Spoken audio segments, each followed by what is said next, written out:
J'aime la nuit car c'est le seul moment où on me prend pas la tête. La nuit, c'est une nouvelle journée qui commence. La nuit, on entend le silence et ça fait peur.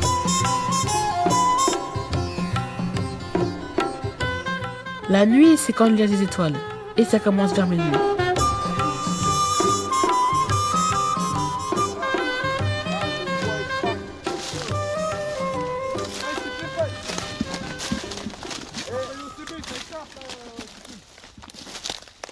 Au fait, je sais pas si vous avez remarqué, autour de la lune, il y a un rond blanc.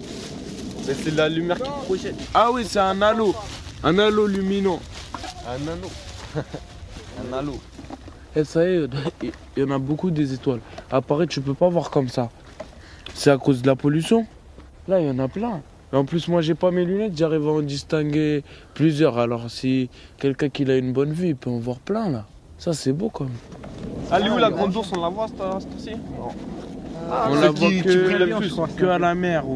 Ah, il y a les satellites aussi, mais les satellites, c'est comme les étoiles, sauf que ça bouge. Tu crois? Et Ah, c'est pour sûr. ça qu'il faut pas se tromper. Parce qu'il y en a, c'est des étoiles, l'autre, des étoiles filantes. Ouais, mais les étoiles filantes, c'est comme ça. Et si on voit une étoile filante, il faut faire un vœu. Hein. Au mois d'août, il y en a plein. Au mois d'août, il y en a plein. Mais c'est quoi les étoiles filantes? C'est les comètes? C'est des bouts d'étoiles qui se décrochent, Ah ouais. je crois. Mais c'est normal, on vit à Paris. On vit pas en campagne. À Paris, tu vois la lune entre les H&M. Non mais hier, je la voyais, elle était pas de la même couleur. Là, elle est jaune. Et à Paris, elle est blanche. Toute blanche. C'est peut-être ça à cause de la pollution. Eh, ça, des fois, le matin, on la voit la lune. Quand on se réveille. Quand c'est l'aube, il y a encore la lune et tout. Comment ça se fait ça? Hein, Cyril, explique-nous ça. Comment ça se fait? Ouais. Je sais pas. C'est la lune, elle tourne autour de la Terre tourne autour du soleil, elle tourne sur elle-même. Je sais pas, c'est un phénomène. Eh, regardez. Regardez comment ça se fait ce chemin-là et il est blanc. C'est à cause de la trajectoire de la lune. Je crois.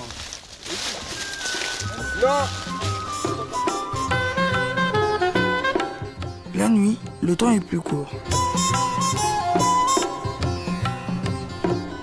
Pour savoir ce que c'est la nuit, il faut être hors du système.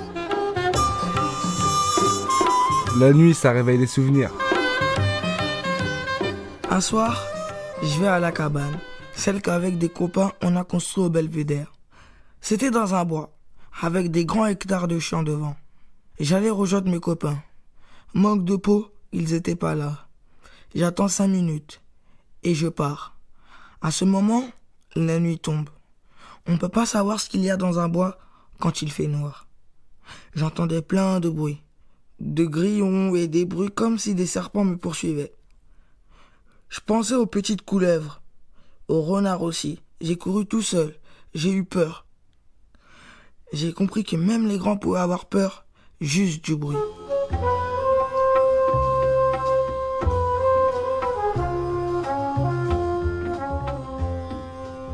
J'aime bien dormir seul, c'est pas comme mon frère. Lui, il dort avec la musique dans les oreilles, et moi, ça m'empêche de dormir. J'ai la flemme d'aller lui dire. Quand je dors dans la chambre de mon petit-neveu, ça me gêne pas. Il n'a pas besoin de garder la lumière du couloir. Grâce à moi, il a moins peur, je le rassure. Moi, quand j'étais petit, j'avais trop peur à cause du film Chucky, la poupée qui tue. Parfois, j'y repense, et quand je ferme les volets, j'ai l'impression de la voir. Chez ma sœur, toute la maison est entourée de bois, c'est marrant. J'ai pas peur du tout, même quand je reste tout seul dehors. Par contre, dans ma famille d'accueil, il n'y a qu'un petit bois, et lui, il est effrayant. En fait, la nuit, c'est pas le lieu qui compte, c'est les personnes qui me rassurent. Ah,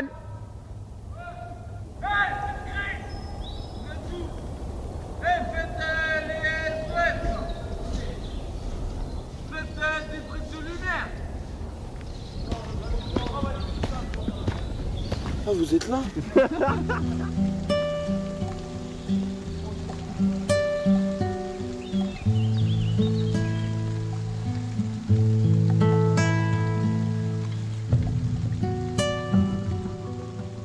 Une nuit, ma sœur est rentrée dans ma chambre.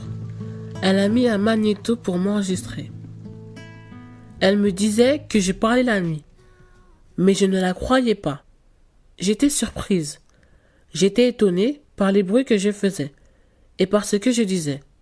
Je disais tous les mots de ma journée. J'étais avec mes copines, je parlais beaucoup de mon frère. Quand je rêve, je dis plus les prénoms, toujours les prénoms, juste les prénoms.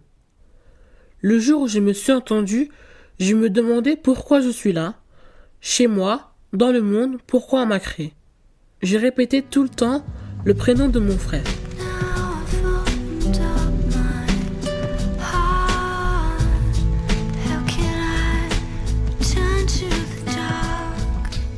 Ce que j'aime bien dans la nuit, c'est que c'est doux.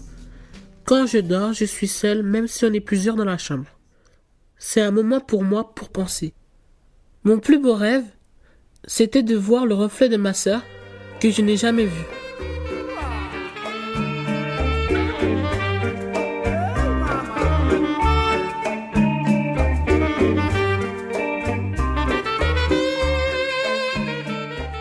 La nuit, toujours t'imagines que quand le téléphone sonne, ça va être une mauvaise nouvelle. Une fois, le téléphone sonne vers 2h du matin. Je décroche, c'est Abdel qui appelle de Maroc. Il me dit « Excusez-moi de téléphoner à cette heure-là, mais quelqu'un de la famille est décédé. » J'ai posé le téléphone. 2 heures plus tard, je n'arrivais toujours pas à dormir et mon esprit était ailleurs. Je vais chez mon frère, je sonne à la porte, une femme ouvre, elle me dit en criant « Vous êtes fous ? Et plus 2 heures du matin ?» J'ai vérifié le numéro de la porte. C'était bien l'adresse de mon frère. Je rentre chez moi, je rappelle Abdel. Elle m'écrit dessus. En fait, c'était un vrai cauchemar.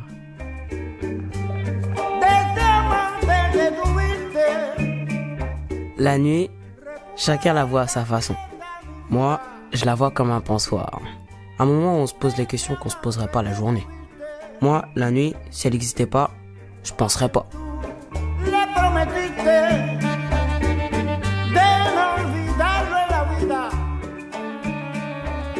Ça se passe en rentrant chez moi. Ça peut être à n'importe quel moment de la nuit. Bref, c'est chez moi quoi.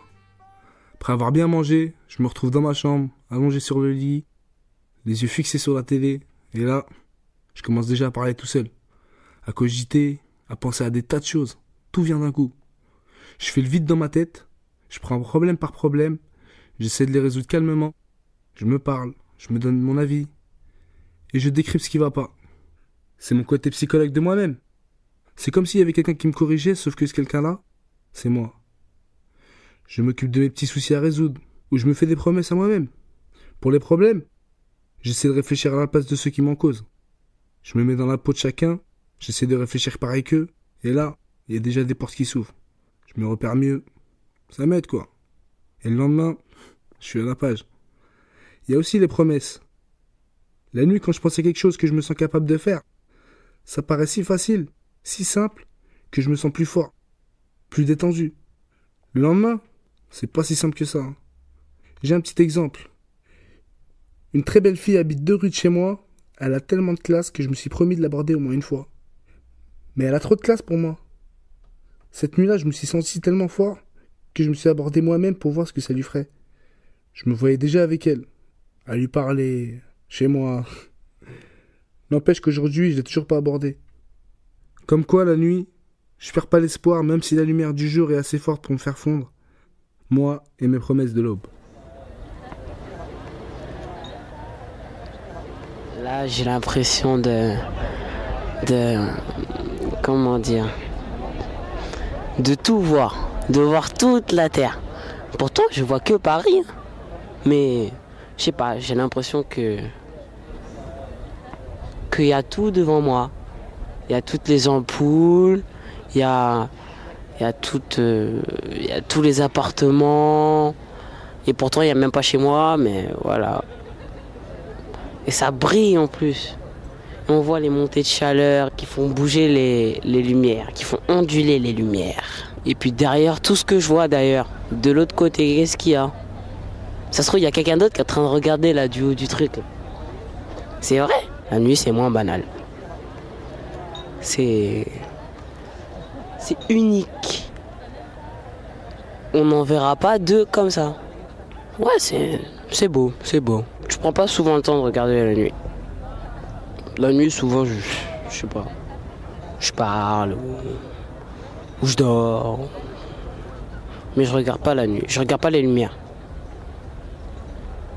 Faudrait que je regarde plus souvent d'ailleurs. Ouais. Plus souvent. Macha Béranger, c'est la première femme à avoir fait une émission de radio libre, comme D-Fool sur Skyrock ou le Doc sur Fun. Bah là, on est juste dans le studio, il y a quelqu'un qui nous a laissé rentrer. Et là, c'est top niveau, on est juste devant Macha Béranger. Et c'est top moumoute quoi, et on est juste devant elle et tout, en direct. Faut pas faire de bruit, sinon 2 millions de personnes nous écoutent. Puis bah voilà en fait, c'est OP. C'est super impressionnant de voir tout ça, France Inter partout, Macha devant nous. Là, il est minuit 29, dans une minute, Macha, elle va passer à la radio. Et voilà, ça se prépare, ça écoute du son. Tout le monde, ça bouge là dans le studio en face de nous. Et il y a même un petit verre d'eau pour le chien de Macha Béranger. Eh bien, bonsoir, Macha Béranger avec vous, jusqu'à 1h30 du matin. Vous vivez comment dans la journée, vous dormez ou... Oh non, je me réveille à 13h. La vie commence vers 13h.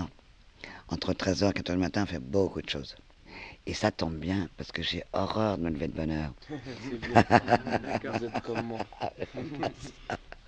Donc, quand on m'a dit vous travaillez à minuit, je fais oh, ça c'est très très bien. Parce que c'est une émission qui ne peut pas se faire le matin. Si moi je fais de la radio le matin, ils vont se recoucher parce qu'avec ma voix, ils vont s'endormir. Ça c'est sûr. Et la nuit, les gens parlent plus facilement d'eux. Ouais, voilà. Ce qu'ils ne disent la nuit, n'osent pas le dire le jour. J'adore la nuit parce qu'on peut réfléchir, écrire, penser.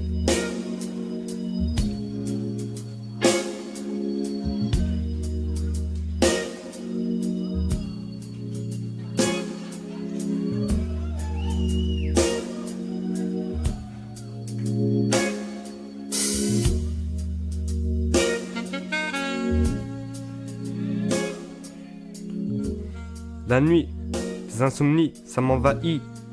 Des rêves où j'ai envie de faire une vie. L'inspiration grimpe et j'écris, posé sur mon lit. Je compose des textes et je décompose mon esprit. Ainsi meilleures sont mes proses et je m'exprime et j'ose. Je me libère, c'est l'osmose.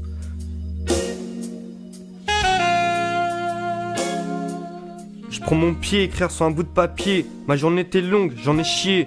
Ma nuit courte, j'ai envie de tout lâcher. Plus rien ne me retient, j'ai une nuit sans fin. À écrire un texte sans refrain.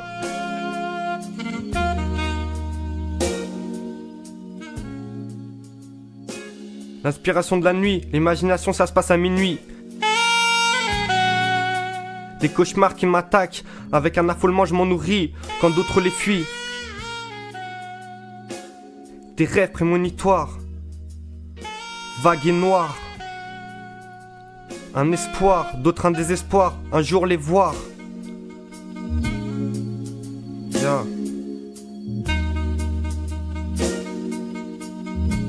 Je m'inspire de la lune, elle m'envoie en haut d'une dune, absorbée par la brume.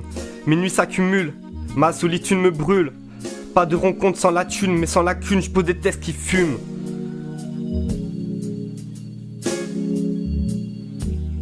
La nuit m'inspire, me donne envie d'écrire. Ça m'évite de souffrir, de voir le monde rire alors que d'autres sont à bout de mourir. C'est comme ça que je respire, des nuits blanches où j'écris ma revanche.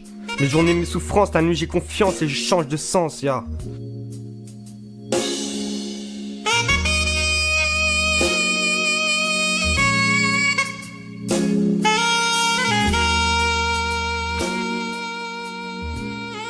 Partir à l'inconnu. Des endroits où je ne suis jamais venu. Petit à petit l'inspiration est au menu. À la nuit, tout est revenu. Des pacotilles qui scintillent. Les rues s'illuminent. La nuit a un style. Elle ne m'est jamais hostile. Ya.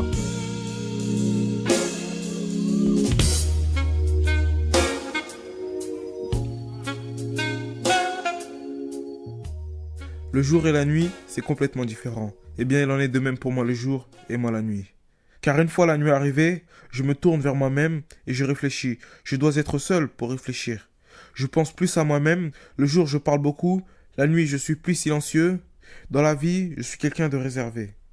Le jour, cela se manifeste par une parole incessante. Je parle de tout sauf de moi, sauf pour me vanter. Mais la nuit, c'est un silence qui n'en finit pas. Le jour, je dois faire des choix. La nuit, dormir me permet de n'avoir aucun choix à faire. C'est une échappatoire.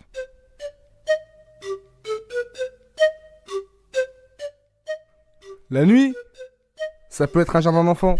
Gaieté, joie, rigolade, rencontre.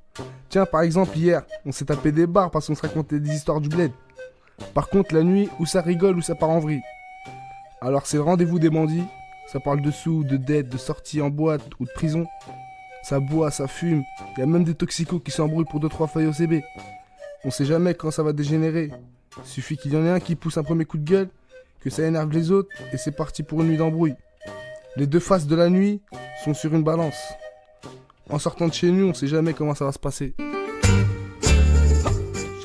Depuis que les gens m'ont vu dehors la nuit, ils me voient différemment.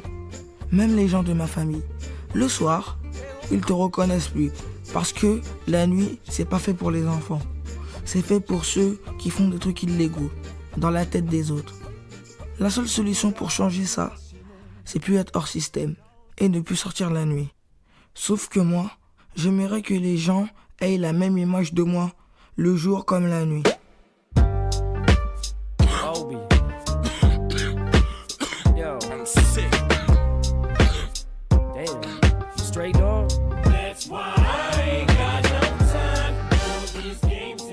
La nuit, il se passe des choses.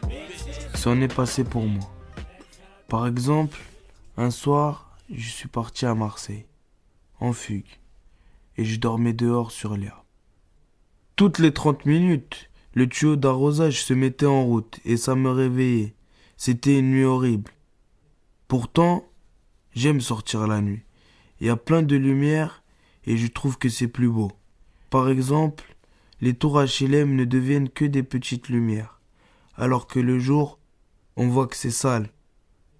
La semaine dernière, j'étais allongé dans le parc et j'ai senti le calme, le silence et je me suis senti bien. Et puis, la nuit, il y a aussi ceux qui font la fête. Moi, je pense que c'est plus facile de sortir quand on est un garçon. La nuit, il y a plus de danger que le jour, parce qu'il fait noir, qu'il y a du monde et que les gens abusent plus facilement de l'alcool ou de la drogue. Ils sont désinhibés, parfois agressifs, et là, ça peut devenir dangereux pour une fille. Elles n'ont pas le même gabarit qu'un gars.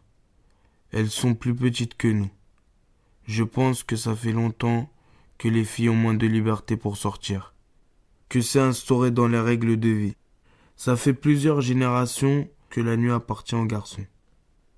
Moi, si j'ai une fille plus tard, je la laisserai pas sortir, sauf si elle est accompagnée d'un grand frère ou d'une personne de confiance.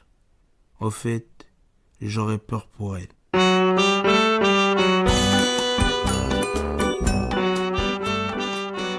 Moi, j'adore sortir la nuit. J'ai l'habitude de m'amuser en boîte.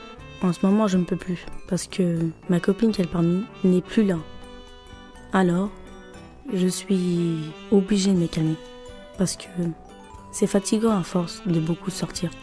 En plus, mon frère, il ne veut pas que je sorte. Il me surveille. Il m'appelle pour savoir. Je suis obligée de lui mentir. Et je vais dormir chez ma tante pour sortir en cachette. Chez nous, les Espagnols, les filles n'ont pas le droit de sortir en boîte, ni de sortir avec des garçons avant d'être mariés. Mon frère n'est pas beaucoup sorti quand il était jeune. Il se saoulait et mon père lui a serré les vis. Il ne veut pas que je m'amuse, parce que lui n'en a pas eu l'occasion. Il dit que la nuit, c'est dangereux pour les filles. Mais moi, je ne sors pas tout seul, alors ce n'est pas dangereux. Il y a des garçons avec nous. Mais ça non plus, je ne risque pas de lui dire. Il me criera dessus et je ne pourrai plus ramener des copines chez moi. Ma tante, elle, ne dit rien quand je sors. Elle trouve que j'ai raison. Quand elle était jeune, elle pouvait pas sortir. À cause de son frère, elle aussi. Elle a 4 enfants aujourd'hui et elle regrette. Elle me dit de profiter de ma vie. Mon frère et ma tante, ils ont tous les deux galéré pour sortir la nuit. C'est bizarre, ma tante elle veut bien que je sorte, mais pas mon frère. En fait, mon frère il joue le père et ma tante joue la grande sœur. Même si je sais pas pourquoi mon frère veut pas que je sorte la nuit. Je m'en fous, j'irai quand même ce vendredi.